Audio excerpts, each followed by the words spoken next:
Well, I love it when I get to use some of Bob Long's old footage and carve out a story about a little gem of a place on the map. Ever seen the movie The Fountainhead with Gary Cooper and Patricia Neal? 1948 in the movie theaters, or maybe a week or so ago on one of those old movie channels. This is Howard Rourke, possessed of a great talent. Dominique Francon, the kind of woman who could enslave any man except one. This look familiar? It should. It was filmed here. Ever been around the University of California campus? This look familiar? It should, because that's where the buildings came from.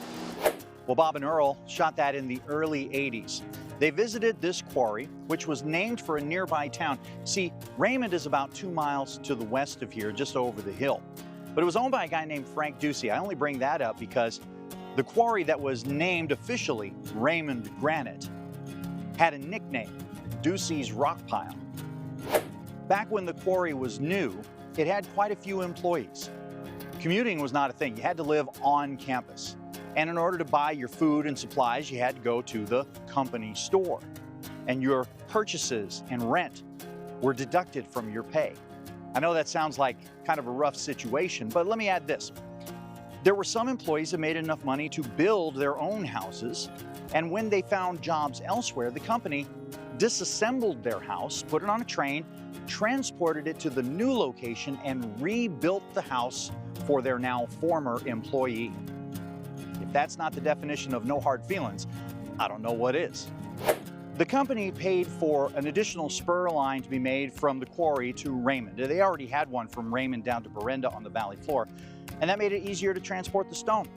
About that time, Frank Ducey sold his quarry to one of his employees, a guy named Frederick Knowles. He was a stone cutter out of San Francisco, began to work this quarry. He wanted his stone to be used to build the West, the biggest and the best. And even before and after the San Francisco earthquake, indeed, his dreams came true.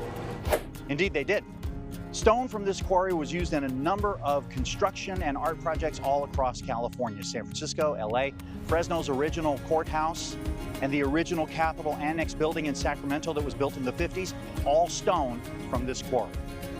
And that's how Ducey's Rock Pile, purchased by Frederick Knowles, became Knowles, chiseled into the map of Madera County. With Earl Bradley behind the camera, I'm Bob Long. With Josh Dean behind the camera, I'm AJ Fox. You can watch this and other installments of our On the Map series brought to you by the Fresno City and County Historical Society. Just go to our website, yourcentralvalley.com/on the map.